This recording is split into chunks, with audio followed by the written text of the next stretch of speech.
Hello viewers, আসসালামু আলাইকুম। আমি মোহাম্মদ মোখলেছার রহমান।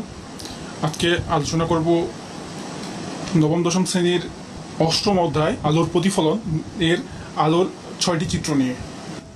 তো কথা না বাড়িয়ে চলে যাই মূল ভিডিওতে। আশা করি ভিডিওটি শেষ পর্যন্ত দেখবেন। আমাদের বইয়ের অষ্টম অধ্যায়ের শুরুতে যেতে পাই সেটা হচ্ছে দর্পণ দুই প্রকার। দর্পণ দুই প্রকার। প্রথম প্রকার হচ্ছে, এক নম্বর হচ্ছে অবতল দর্পণ, দুই নম্বর হচ্ছে উত্তল দর্পণ। এখন কোশ্চেন হতে পারে যে অবতল দর্পণ দেখতে কেমন, উত্তল দর্পণ দেখতে কেমন। অবতল দর্পণ হচ্ছে এটা যদি প্রধানক্ষ হয়, তাহলে যদি অবতল পৃষ্ঠে যদি প্রলেপ লেখা থাকে তাহলে সেটা হচ্ছে অবতল দর্পণ। আর উত্তল দর্পণ দেখতে কেমন, সেটা হচ্ছে যদি উত্তল পৃষ্ঠে প্রলেপ লাগানো থাকে, তাহলে উত্তল পৃষ্ঠে যদি প্রলেপ লাগানো থাকে সেটা হচ্ছে উত্তল দর্পণ।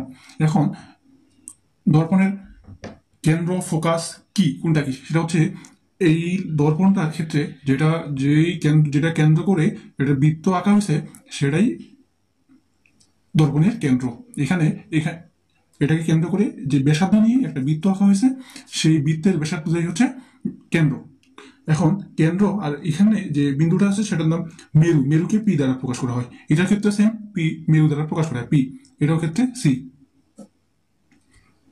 এখন কেন্দ্র এবং মেরুর মাঝখানে মধ্যবিন্দু যেটা, সেটা হচ্ছে এফ। এফ এফ মানে হচ্ছে এখানে ফোকাস। কেন্দ্র এবং মেরুর মাঝখানে যে বিন্দুটা সেটা হচ্ছে ফোকাস। সি থেকে পি পর্যন্ত এটা হচ্ছে আর। এফ থেকে পি অথবা এফ থেকে সি এটা হচ্ছে F. R is equal to 2f। এটা অনেক সময় কোশ্চেন আসে। এখন সেটা হচ্ছে আজকে যেটা আলোচনা করব সেটা হচ্ছে দর্পণের 6টি চিত্র। অনেকেই কোশ্চেন করে যে ভাইয়া দর্পণের 6টি চিত্র বুঝি না, আরো কত কি। তো আজকে আলোচনা করব দর্পণের 6টি চিত্র। দর্পণের অবস্থান 6টি চিত্রের ক্ষেত্রে, একটি দর্পণের 6টি চিত্রের ক্ষেত্রে বস্তুর অবস্থান 6 ভাবে হতে পারে। এটা যদি সি হয়, এটা যদি এফ হয়, এটা যদি পি হয়। আমরা এই পাশে পড়ে লাগালাম অবতল দর্পণের ক্ষেত্রে। এখন এটা হচ্ছে সি, এটা পি, এটা এফ, এটা হচ্ছে পি। এখন যদি অসীম থেকে, মানে তোমাদের খেয়াল রাখতে হবে যে বস্তুর অবস্থান কোথায়। বস্তুর অবস্থান 6 ভাবে হয়। তোমাদের সুবিধার্থে যেটা বলি, সর্বপ্রথম 1 নম্বর যেটা হয় সেটা হচ্ছে অসীমে। অসীম থেকে আসলো আলো, অসীম থেকে আসলো। আবার তো শুধু অবস্থানটা যে কোথা থেকে আলোটা আসে সেটা খেয়াল রাখতে হবে। প্রথমে অসীম থেকে আসলো, পরে এটা যেহেতু কেন্দ্র, অসীম আর কেন্দ্রের মাঝখান থেকে আসলো, এটা হচ্ছে 2 নম্বর। তৃতীয় চিত্রের ক্ষেত্রে যে বস্তুর অবস্থান সেটা হচ্ছে কেন্দ্রে। আর চতুর্থ যে অবস্থান বস্তু সেটা হচ্ছে কেন্দ্র এবং ফোকাসের মধ্যবিন্দু। মধ্যবিন্দু বলতে মাঝখানে যে কোনো একটা বিন্দুতে, তুমি এখানে মধ্যবিন্দুতে নিতে পারো, এই পাশে নিতে পারো, এই পাশে নিতে পারো, যেখানে ইচ্ছা। আমি মধ্যবিন্দুতে নিলাম, কোনো সমস্যা নাই। 4 নম্বর। 5 নম্বর যেটা হচ্ছে ফোকাসে, পুরো ফোকাসে নিতে হবে, পঞ্চম চিত্রটা। এখন পঞ্চম চিত্র এখানে হয়ে গেল। ষষ্ঠ চিত্র, সর্বশেষ যেটা চিত্র, সেটা ফোকাস মেরুর মধ্যে যে কোনো একটা বিন্দু, এখানে নিতে পারো, এখানে নিতে পারো, যা ইচ্ছা। আমি এখানে নিলাম। তো এই 6টা চিত্রের ক্ষেত্রে এই অবস্থানগুলো মনে রাখলে তোমাদের 6টা চিত্র করতে অনেক সুবিধা হবে। তো মূল আলোচনায় চলে আসলাম। প্রথমে যেটা বলছিলাম, প্রথমে যে বস্তুর অবস্থান হবে অসীমে। এই যে অসীম থেকে একগুচ্ছ আলোক রশ্মি দর্পণে আপতিত হওয়ার পর প্রতিফলনের সময় মেরু, দর্পণে আপতিত হওয়ার সময় ফোকাস তল, এই যে আমরা এটা আঁকছি, এটা হচ্ছে একটা ফোকাস তল। ফোকাস তলে যে কোনো একটা বিন্দুতে মিলিত হবে। ফোকাস তলে যে কোনো একটা মিলিত হবে। তাহলে আমরা এখানে যেটা খেয়াল রাখছি সেটা হচ্ছে বস্তুর অবস্থান যেটা হচ্ছে অসীমে। আর প্রকৃতির ক্ষেত্রে সেটা হচ্ছে সৎ এবং উল্টো। সৎ মানে এটা হচ্ছে সৎ বলতে বাস্তব প্রতিবিম্ব গঠিত হইল নাকি অবাস্তব প্রতিবিম্ব গঠিত হলো। এখানে আমরা দেখতে পাচ্ছি বাস্তব প্রতিবিম্ব গঠিত হয়েছে, সুতরাং সেটা হচ্ছে সৎ, সৎ প্রতিবিম্ব গঠিত হয়েছে। এখন এটা কি সোজা পাশে হয়েছে না উল্টা পাশে? সোজা পাশে বলতে বোঝায় যে দর্পণের আলোক একগুচ্ছ আলোক রশ্মি যে পাশে অবস্থিত, একগুচ্ছ আলোক রশ্মি যে পাশে অবস্থিত, প্রতিবিম্ব কি সেভাবে সেই পাশেই অবস্থিত? না, এক্ষেত্রে দেখা যাচ্ছে প্রতিবিম্ব তার বিপরীত পাশে অবস্থিত। সুতরাং এটার প্রকৃতি হবে সৎ ও উল্টো। আকৃতি আকৃতি হচ্ছে অসীম থেকে একগুচ্ছ আলোক রশ্মি আসছে, অসীম থেকে আসে ফোকাস তলে ছোট একটা বিন্দুতে মিলিত হয়েছে, ছোট ছোট একটা বিন্দুতে বিম্ব গঠিত হয়েছে। এখন দেখা যাচ্ছে যে অসীমের যেহেতু আলোটা ছিল সেটা হচ্ছে প্রধান অক্ষ থেকে অনেক দূরে, আর প্রতিবিম্ব যেটা গঠিত হয়েছে সেটা অনেক ছোট, সুতরাং এখানে বলা চলে এখানে আকৃতি হবে অত্যন্ত ছোট, অত্যন্ত ছোট, অত্যন্ত খর্বিত বলতে পারো, খর্বিত মানে ছোট, কোনো সমস্যা নেই। আর এখানে বিবর্ধনের মান অবশ্যই অবশ্যই বিবর্ধনের মান এখানে একের চেয়ে ছোট হবে, এখানে বিবর্ধনের মান একের চেয়ে ছোট হবে। তো এই ছিল দর্পণের প্রথম চিত্র যেটা। এরপরে আসি আমরা দর্পণের সেকেন্ড চিত্র, সেটা হচ্ছে বস্তুর অবস্থান আগেই বলেছি। বস্তুর অবস্থান এবারে অসীমে যখন চলে গেল, অসীমের পরে আসলো কেন্দ্র এবং অসীমের মাঝে, কেন্দ্র আমরা সিরিয়াল প্রকাশ করছি, অসীম এদিকে অসীম এখানে কেন্দ্র, অসীম আর কেন্দ্রের মাঝখানে ও একটা একটা বস্তু ধরছি। এখন ও ও দর্পণের এখানে যদি আমি এম দিই, ও এম বরাবর একটি আলোক রশ্মি আপতিত দর্পণে আপতিত হওয়ার পর প্রধান ফোকাস এফকে প্রধান ফোকাস দ্বারা প্রকাশ করা হয়। এখন একগুচ্ছ আলোক রশ্মি যদি প্রধান অক্ষের সমান্তরালে যায় সেটা সবসময় ফোকাস দিয়ে যায়, এটা খেয়াল রাখতে হবে। এখন একগুচ্ছ আলোক রশ্মি এই যে সমান্তরাল গুলো, এটা হচ্ছে প্রধান অক্ষ, এ থেকে পি পর্যন্ত এটা হচ্ছে প্রধান অক্ষ, প্রধান অক্ষের সমান্তরালে যেহেতু গেছে সেটা ফোকাস দিয়ে যায়, এটা খেয়াল রাখতে হবে। সেকেন্ড, ও থেকে আরেকটি আলোক রশ্মি যদি সি কেন্দ্র দিয়ে যায় সেটা হচ্ছে যেই পথে যায়, এটা তো খেয়াল রাখতে হবে যে কেন্দ্র থেকে যদি কোনো আলোক রশ্মি যায় সেটা যে পথে যায় সেই পথ দিয়েই ফিরে আসে। এখন যদি দেখি আমরা যে এই পাশে যে রশ্মিটা গেছে, এই পাশে একই রশ্মি গেছে, সেটা হচ্ছে আই বিন্দুতে মিলিত হয়েছে। এখন আই বি হচ্ছে দর্পণের প্রতিবিম্ব। এখন প্রকৃতি আগের মতোই এটা বাস্তব বিম্ব গঠিত হয়েছে, এবং উল্টো বস্তু যে পাশে বিম্ব তার বিপরীত পাশে, তাহলে এটাকে আমরা বলতে পারি সৎ ও উল্টো। আকৃতির ক্ষেত্রে আগে ছিল অত্যন্ত ছোট বা খর্বিত, যেটাকে বলি অত্যন্ত খর্বিত। এই ক্ষেত্রে বস্তুর চেয়ে বিম্ব একটু হলে বড় হয়েছে, এটা শুধু খর্বিত বা ছোট ছোট অল্প ছোট বলা চলে, খর্বিত বললেও চলবে, আবার ছোট বললেও চলবে। বিবর্ধনের মান এখানেও একের চেয়ে ছোট হবে। এই ছিল দর্পণের দ্বিতীয় চিত্র। এখন আসি দর্পণের তৃতীয় চিত্রের ক্ষেত্রে।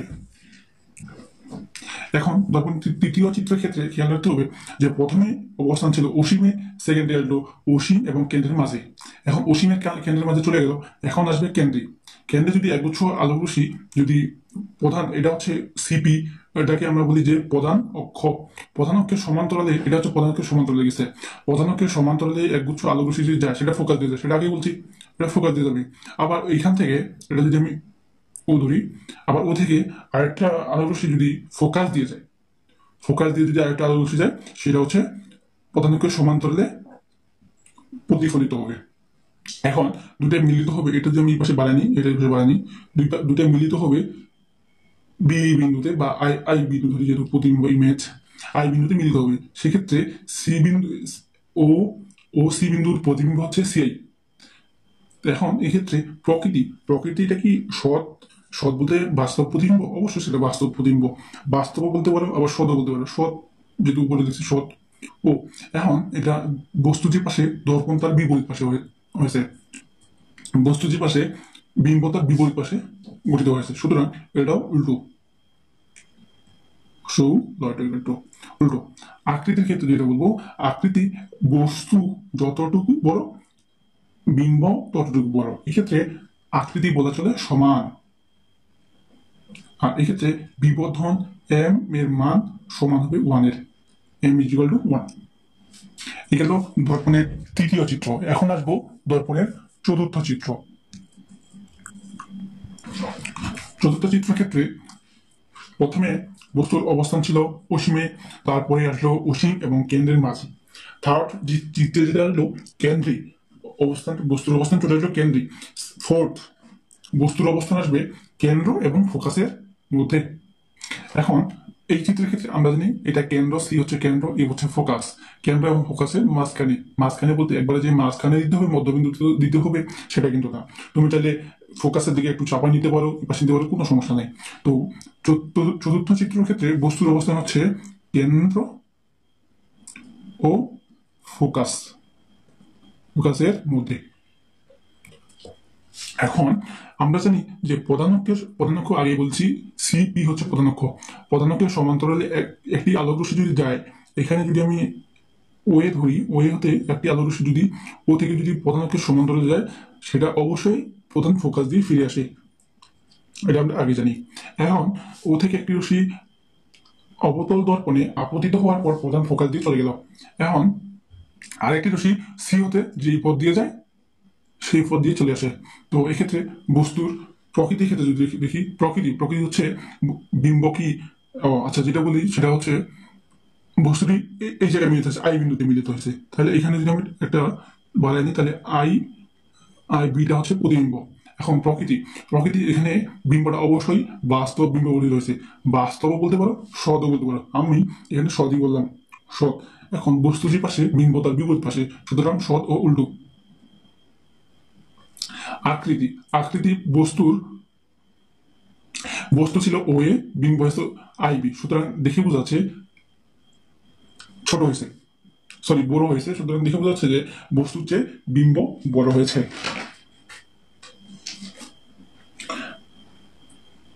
বস্তুর চেয়ে বিম্ব বড় হয়ে গেছে। বড় ক্ষেত্রে আমরা ছোট ক্ষেত্রে বলছি খর্বিত বা ছোট, বড় ক্ষেত্রে বলতে পারো বিবর্ধিত বা বড়। এখানে আমি বিবর্ধিত বলতে পারি, বিবর্ধিত। আর বিবর্ধনের মান এখানে একের চেয়ে বড় হবে। তাহলে চলে গেল আমাদের চতুর্থ চিত্র। এখন যেটা আসে সেটা হচ্ছে দর্পণের পঞ্চম চিত্রের ক্ষেত্রে যেটা বস্তুর অবস্থান অসীম থেকে চলে গেল কেন্দ্র এবং অসীমের মাঝে, তারপরে চলে গেল কেন্দ্রে, তারপর চলে গেল কেন্দ্র এবং ফোকাসের মাঝখানে। এবার আসবে ফোকাসে। বস্তুর অবস্থান যখন ফোকাসে যদি নেই, বস্তুর অবস্থান ফোকাসে বস্তুর অবস্থান এবারে ফোকাসে। এখন বস্তুর অবস্থান ফোকাসে হলে, যেটা আগে বলছি যে ও যদি একটা বস্তু হয়, তাহলে বস্তু হতে প্রধান অক্ষের সমান্তরালে আপতিত রশ্মি প্রধান ফোকাস দিয়ে চলে গেল। প্রধান অক্ষের সমান্তরালে আপতিত রশ্মি প্রধান ফোকাস দিয়ে গেল। এখন আরেকটা রশ্মি কেন্দ্র দিয়ে যদি যায়, কেন্দ্র থেকে যদি যায়, তাহলে যে পথে যায় সেই পথে ফিরে আসে। এক্ষেত্রে তুমি যদি এইদিকে মিলানোর চেষ্টা করো, যত দূরে যাও মিলিত হবে না, বা এই পাশে মিলিত হবে না। এখন যদি তুমি পিছন পাশে যাও মিলিত হবে না, কেননা দুটি রাশি সমান্তরালে আছে। এখন এক্ষেত্রে প্রকৃতি দুইটা হতে পারে। যদি এই পাশে মিলিত হয় অসীমে, তাহলে সেটা হচ্ছে সৎ এবং উল্টো, বিপরীত পাশে বিম্ব যেহেতু গঠিত হবে উল্টো। আর যদি এই পাশে গঠিত হয়, যদি এই পাশে গঠিত না হয়, বিম্বটা যদি এই পাশে গঠিত হয়, তাহলে সেটা অবশ্যই দর্পণের পিছনে হবে। দর্পণের পিছনে বিম্ব গঠিত হলে সেই বিম্বটি হচ্ছে অসৎ বা অবাস্তব,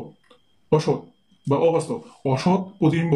আর সেটা হচ্ছে বস্তুর যে পাশে বিম্ব সেই পাশে, সুতরাং অসৎ ও সোজা। আকৃতির ক্ষেত্রে বস্তু ছিল শুধুমাত্র ও এ, বস্তুর বিম্ব এটা হচ্ছে অসীমে মিলিত হবে, সুতরাং অত্যন্ত সূর্য তজফল আকার দন্তন্বিত, অত্যন্ত বিবর্ধিত মানে হচ্ছে অনেক বড়। বস্তুর চেয়ে বিম্ব অনেক বড় হবে। বিবর্ধনের মান এটার ক্ষেত্রেও এম বড় হবে একের চেয়ে। এখন একে একে পাঁচটা চিত্র চলে গেল আমাদের। এখন লাস্ট ষষ্ঠ যে চিত্রটা, সেটা যদি এদিকে দিয়ে আসি, তো ফোকাসে চলে গেল বস্তুর অবস্থান। এখন ফোকাস এবং মেরুকে দ্বারা প্রকাশ করা হয়। আগে বলছি ফোকাস এবং মেরুর মধ্যে বস্তুর অবস্থান নিতে হবে। বস্তুর অবস্থান তাহলে ফোকাস ও মেরুর মাঝে। এখন বস্তুর অবস্থান ফোকাস এবং মেরুর মাঝে। আগে বলছি ও এ থেকে যদি একটি আলোক রশ্মি প্রধান অক্ষের সমান্তরালে যায়, গেল, সেটা প্রধান ফোকাস দিয়ে চলে যায়, এটা আগে বলছি। এখন কেন্দ্র এবং ও থেকে যদি একটা আলোক রশ্মি কেন্দ্র সমান যায়, যে পথে যায় সেই পথে ফিরে আসে। এখন এখানে যদি তুমি একটা চোখ লাগাও, এটা অবশ্যই এদিক মিলিত হবে না, কেননা এদিক যত যাচ্ছে এদের দুজনের যে পার্থক্যটা মাঝখানে সেটা বৃদ্ধি পাচ্ছে। সুতরাং এদিকে মিলিত হওয়ার কোনো সুযোগ নেই। সুতরাং এটাকে যদি আমরা পিছনে বিবর্তিত করি, পিছনে যদি বাড়াই নি একটু, তাহলে দেখা যাবে যে এইখানে মিলিত হয়েছে।